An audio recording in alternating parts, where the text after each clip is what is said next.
Y'all might have been introduced to him as QintheStu, the white kid with the nice shoes. He the one you might have listened to at a couple poetry slams, might have seen a couple of his posts, a few silly selfies on the gram. But I know him as Quinn, a brother, if I never had one. I seldom ever call him my friend. Y'all might have just met him, but Cuz and Q go way back when the funds were low and the debts were high. Back when I begged him to sleep because he was up studying until 5, back when we were only learning how to survive. Back to a time when our words didn't rhyme. Before he was just a collection of seeds, you may read one of his books on occasion, one of the greatest to touch the mic in the city. His wordplay, too witty, he be wicked with it. And he don't even know he's my most hated. I don't want to see him fail, but when he excels, my work got to be elevated. I got to make Cuz proud. I'm starting to see why Cole didn't want to let Nas down, because in some eyes, he's the GOAT, but to me, he's Calil. A brother, if I never had one. I seldom ever call him my friend. Y'all might have just met him, but Cuz and Q go way back when. Back when ends didn't always meet. When he was checking on me like he didn't have other people needing a piece. He took the room without heat as if he wasn't there when we signed the lease, but see, that's just what big brothers do. They make sure at the very least everyone else is comfortable. And see, that's just what love is, at least to me. A place to rest, a small pocket of peace, especially when chaos lives at your feet. See, I come from a place where money is scarce, and of course, the tables turn quicker when there's beef, but I just want my family to eat. And I'm ready and willing to cut the fat from the meat and extract the weak. See, you got to maneuver skillfully through this life.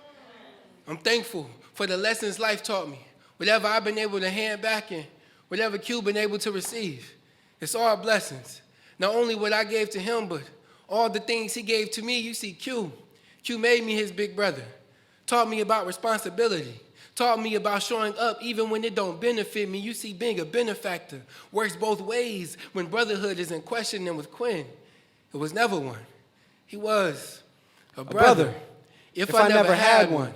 I seldom ever call him my friend.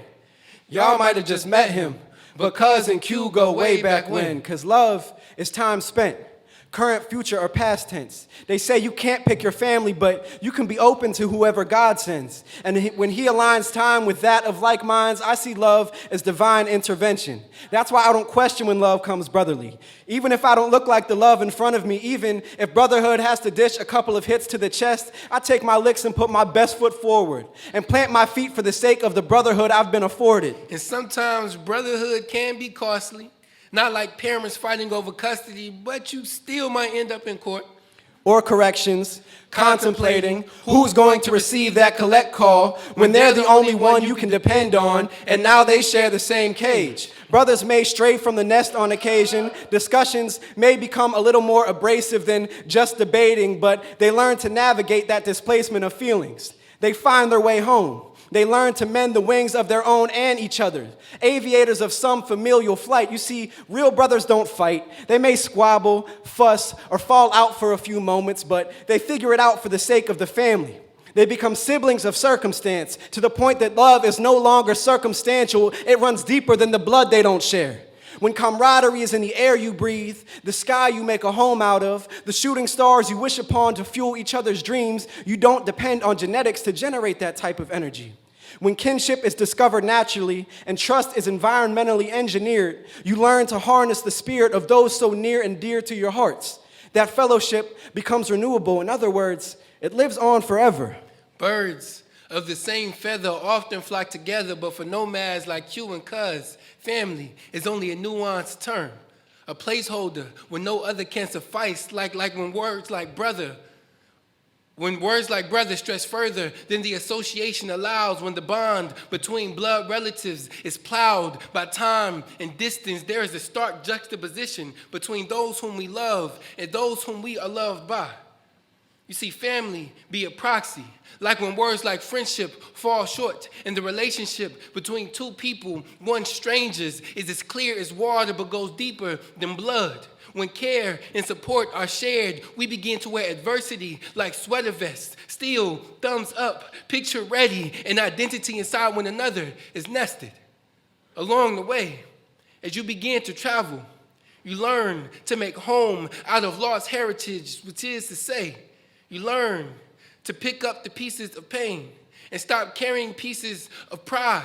You learn to stop carrying olive branches that no longer produce fruit. You learn to lend your ears to sensible conversations, to build brotherly bridges and borders accordingly. And fortunately, when shortcomings arise, you learn to find fortunes inside of friends. I found it in Calil, And I found it in Quinn, a brother, if I never had one.